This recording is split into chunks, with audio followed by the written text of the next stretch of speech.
Equipment tag क्या होता है, ब्लेंडिंग लिस्ट क्या होती है, कॉलम में क्या काम किया जाता है, ठीक है, टीएसआर क्या होता है, ये सब देखने के लिए वीडियो के साथ जुड़े रहें। अस्सलाम वालेकुम, उम्मीद करता हूँ आप खैरियत से होंगे। आज हम आपके साथ शेयर करेंगे कॉलम कॉलम क्या होता है और शटडाउन के दौरान कॉलम के अंदर क्या मेंटेनेंस की जाती है। सबसे पहले है कि व्हाट इज़ डेस्टिलेशन। डेस्टिलेशन क्या होता है? Distillation the action of purifying a liquid by a process of heating and cooling, के हरारती और कूलिंग के अमल के दौरान माया की सफाई का प्रोसेस जो है, कार्रवाई है, उसे जो है वो डेस्टिलेशन कहते हैं। कि कॉलम के अंदर जो लिक्विड माया आता है, ठीक है, उसे क्लीन करना होता है। कि उसमें से जैसे कि फॉर एग्जांपल क्रूड ऑयल आ रहा है तो उसमें से ऑयल अलहदा होगा, डीजल अलहदा होगा, पेट्रोल जो है वो अलहदा होगा, ठीक है। तो बाकी मज़ीद हमारा काम जो है वो मेंटेनेंस का है, तो हम अपने काम की जानब बढ़ते हैं। तो डेस्टिलेशन कॉलम की टाइप कितनी है? The distillation column is separated into 3 section. इनको तीन सेक्शन में डिवाइड किया जाता है, ठीक है। फर्स्ट है कि रेक्टिफाइंग, दूसरा स्ट्रिपिंग और फीड। तो बाकी जो है वो pre shutdown activities. Pre shutdown activities असल में प्रिपरेशन को कहते हैं। कि हमने शटडाउन शुरू होने से पहले जो एक्टिविटीज़ जो है अपनी तैयारी करनी होती है। तो उसमें आपने सबसे पहले इक्विपमेंट टैगिंग जो है, इक्विपमेंट का टैग जो है वो फाइंड करना होता है आपने। देन आपने प्रिपरेशन ऑफ द ब्लाइंड्स, कि आपने ब्लाइंड की जो है ना वो आपने प्रिपरेशन करनी है। कि आपके पास सुपरवाइज़र के पास एक ना प्रिपरेशन ब्लाइंड लिस्ट होती है, ठीक है। तो उसमें आपको पता होता है कि आपने कौन सा ब्लाइंड करना है, ठीक है, कहाँ पे ब्लाइंड करना है, कहाँ पे नहीं करना है। उसको फॉलो करते हुए लिस्ट को आपने ब्लाइंड जो है वो अरेंज करने और लोकेशन पे पहुंचा देने होते हैं, ठीक है। देन है material receiving from the client. Client की तरफ से आपको जो भी मटेरियल रिक्वायर्ड होगा वो आपने जो है वो रिसीव कर लेना है। Then make up to be done, trade the master structure packing, ठीक है। और erect external scaffolding as required, कि अगर आपको कहीं पे स्कैफोल्डिंग रिक्वायर्ड है, ठीक है, तो किसी मतलब लाइन को आपने ब्लाइंड करना है तो वहाँ पे आपका एक्सेस नहीं है, आपको स्कैफोल्डिंग की ज़रूरत है, तो आप स्कैफोल्डिंग करवाएंगे, ठीक है। देन इसके बाद आप remove insulation whenever required, कि जब आपको, अगर आपने कहीं पे ब्लाइंड करना है या कहीं पे आपने काम करना है तो वहाँ पे इंसुलेशन हुई है तो आपने उसे रिमूव करवा देना है, ठीक है। Position of the crane, crane की आपने पोजीशन जो है वो सेट करनी है। कि आपने डोमेस्टर पैड जो है वो डिस्ट्रीब्यूटर अंदर से निकालने होते हैं, ठीक है। अपना सामान कॉलम पे ऊपर लेके जाना है, नीचे लेके आना है, ठीक है। तो उसके लिए आपने क्रेन जो है वो लिफ्टिंग के लिए आपने अपनी क्रेन इंस्टॉल करनी है। उसका एग्जैक्ट आपने लोकेशन देखनी है कि कहाँ पे। उसके लिए आपके पास जो है वो लेवल 1 रीगर होगा तो वो करवाएगा। तो मज़ीद arrangement of air compressor generator hydrojetting machines on location, कि आपने जो है कंप्रेसर जनरेटर और हाइड्रोजेटिंग मशीन जो है वो आपने अपने एग्जैक्ट लोकेशन पे पहुंचा देनी है, ठीक है। देन इसके बाद जो है वो लाइन अप एक्टिविटीज़ और shut down activities. Obtain work permit, के आपने काम शुरू करने से पहले आपने वर्क परमिट जो है वो लेना है क्लाइंट से, इजाज़तनामा, ठीक है। वो आपके पास WPR होता है या सुपरवाइज़र भी अगर ऑथराइज्ड है तो वो ले सकता है। और वर्क परमिट में आपने एक चीज़ का ख्याल रखना है कि बाज़ का जो है वो मैकेनिकल फिटर टेक्नीशियंस जो होते हैं वो ऐसे ही सुपरवाइज़र के कहने पे काम स्टार्ट कर देते हैं। तो आपने हरगिज़ ऐसा नहीं करना। आपके पास राइट है कि आप परमिट को देखें, ठीक है, उसकी वैलिडिटी चेक करें, उसका डेट एंड टाइम चेक करें, ठीक है। देन आप जो है वो अपना काम शुरू करें। बाकी शटडाउन एक्टिविटीज़ में है blinding as per the blind list, कि ये जो ब्लाइंड लिस्ट होती है वो सुपरवाइज़र के पास होती है। तो उसमें से आपने देख लेना है कि आपने किस लाइन को ब्लाइंड करना है, किसको नहीं करना है, ठीक है। तो एज़ पर ब्लाइंड लिस्ट आपने ब्लाइंडिंग करनी है। देन आपने ओपनिंग मेन वे, ठीक है, जो कॉलम का मेन वे है उसे आपने ओपन करना है, ठीक है। और इसके अलावा जो है वो good ventilation as required and gas test before first entry, कि आपने एंट्री अपनी पहली करने से पहले जो है वहाँ पे एयर रिमूवर लगाकर, ठीक है, वेंटिलेशन लगाकर आपने इन्वायरमेंट जो है वो अंदर का कन्फाइंड स्पेस का कॉलम का इन्वायरमेंट जो है वो उसे ठीक करना है, ठीक। उसके लिए आपका गैस टेस्ट होता है, ठीक है। वो LEL चेक करते हैं, उसकी लोअर एक्सप्लोजन लिमिट उसे कहते हैं। तो वो 19.5 से लेकर 23.5 के दरमियान में होती है।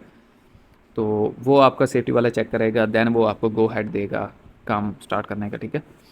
इसके बाद arrangement for confined space as per required, ठीक है। इसके लिए आपके पास जो है वो ये स्ट्रेचर होना चाहिए, ठीक है, स्काबा होना चाहिए, टॉक्सिक मीटर होना चाहिए, रोप होना चाहिए, ट्राईपोड होना चाहिए, ठीक है, और erect scaffolding front of main way for fall arrester, ठीक है। तो आपने जो है वो ये फॉल अरेस्टर जो है इसका भी आपने इस्तेमाल करना है, वो आपका पहले इंस्टॉल कर लेना है आपने। देन शेडोन एक्टिविटीज़ में आ जाता है कि सेटअप ऑफ इंटरनल लाइटिंग, कि आपने कन्फाइंड स्पेस के अंदर जो है अपनी लाइट का प्रॉपर जो है वो इंतज़ाम करना है। उसके लिए आपके परमिट के ऊपर लिखा होगा कि आपने कितने वाट की लाइट इस्तेमाल करनी है, ठीक है। और कंडक्ट द प्री इंस्पेक्शन, फिर इसके बाद आपने जो है वो इंस्पेक्शन वालों को कॉल करनी है। इंस्पेक्शन वाले आएंगे, वो प्री इंस्पेक्शन करेंगे आपके काम शुरू होने से पहले, मतलब जो एक विजुअल इंस्पेक्शन होती है तो वो उसे प्री इंस्पेक्शन कहते हैं। फिर erect internal scaffolding as required, कि अगर आपको कन्फाइंड स्पेस में स्कैफोल्डिंग की ज़रूरत है तो आप स्कैफोल्डिंग करवाएंगे। जैसे कि कॉलम के अंदर होती हैं ना टी जॉइंट होते हैं, वेल्डिंग सीव्स जो होती हैं, वो बाज़ का आपके हाइट से वो ऊपर होती हैं, आपका वहाँ तक एक्सेस नहीं होता, तो उसके लिए आपने वहाँ पे स्कैफोल्डिंग करवानी होती है, ठीक है। फिर रिमूवल ऑफ मिस्ट एलिमिनेटर जो है उन्हें आपने रिमूव कर देना है।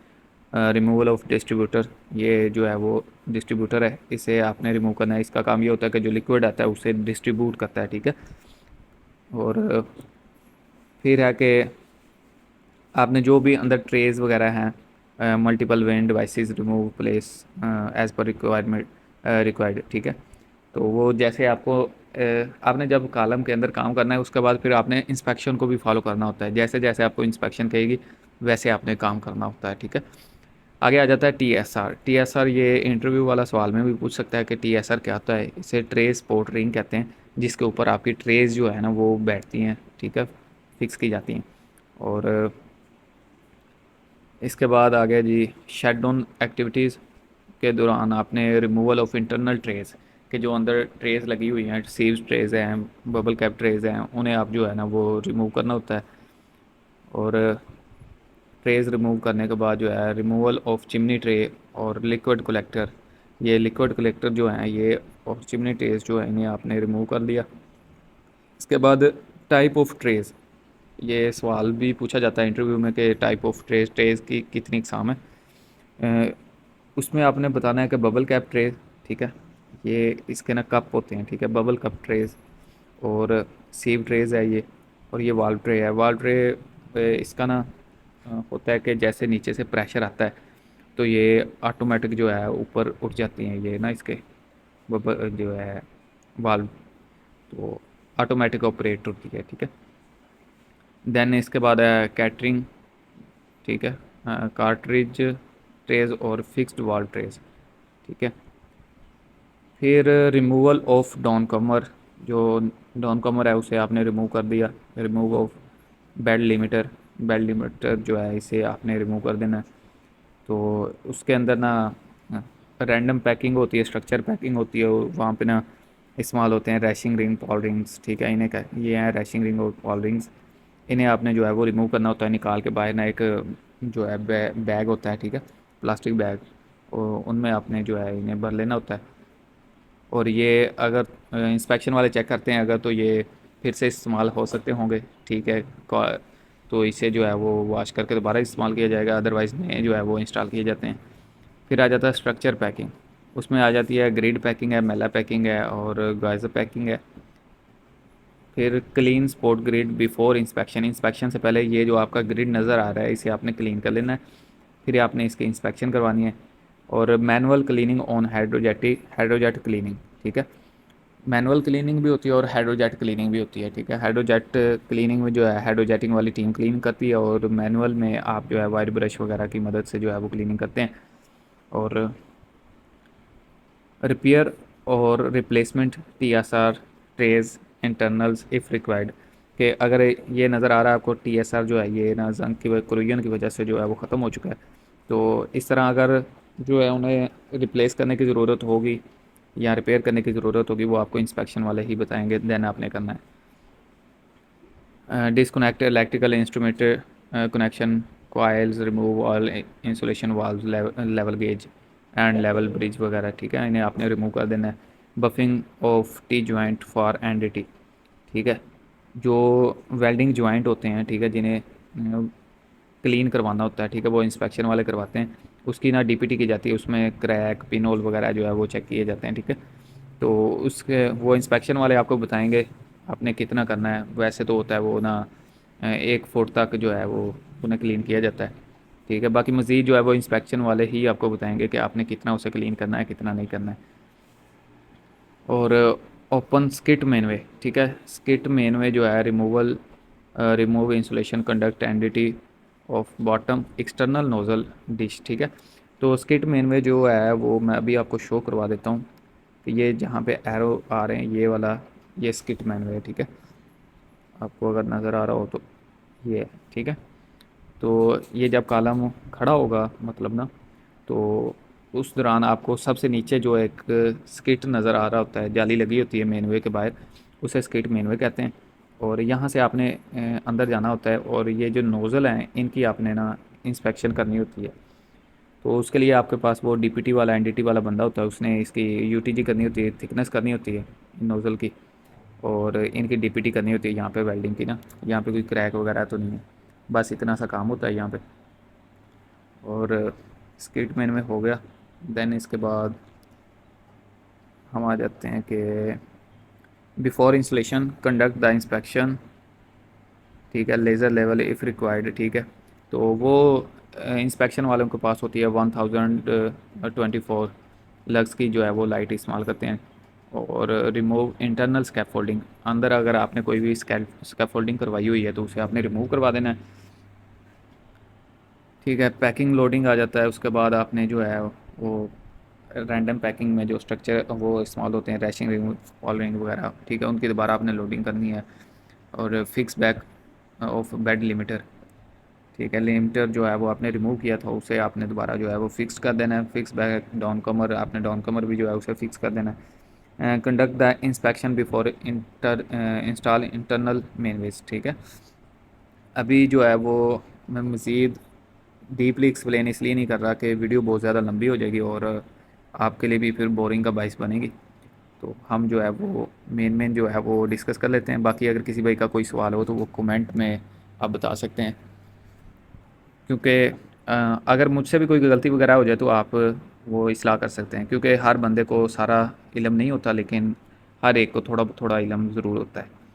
दैन इसके बाद चलते हैं अपनी वीडियो की तरफ के installation of internal trays mainways perform seal pan test as required, ठीक है। तो ये आपको यहाँ पे ना नज़र आ रहा होगा, ये अगर आपको मैं दिखाऊं तो ये हुई है डीपीटी, ठीक है, ये वेल्डिंग की, ये यहाँ पे ये डीपीटी हुई पड़ी है। तो इसमें ये जो है वो एनडीटी वाले करते हैं। डीपीटी डाई पेनिट्रेटिंग टेस्ट होता है, इसमें आपने क्रैक पिन होल वगैरह जो है उन्होंने वो चेक करने होते हैं। तो बाकी आ जाते हैं हम, बॉक्सअप आ गया, स्किट मेनवे आ गया, फिक्स बैक इंस्टॉलेशन, ठीक है। तो यहाँ पे जो इंस्टॉलेशन वगैरह है उसे दोबारा आपने वो करवा देनी चाहिए स्किट मेनवे के बाहर ना। देन इसके बाद है वो हम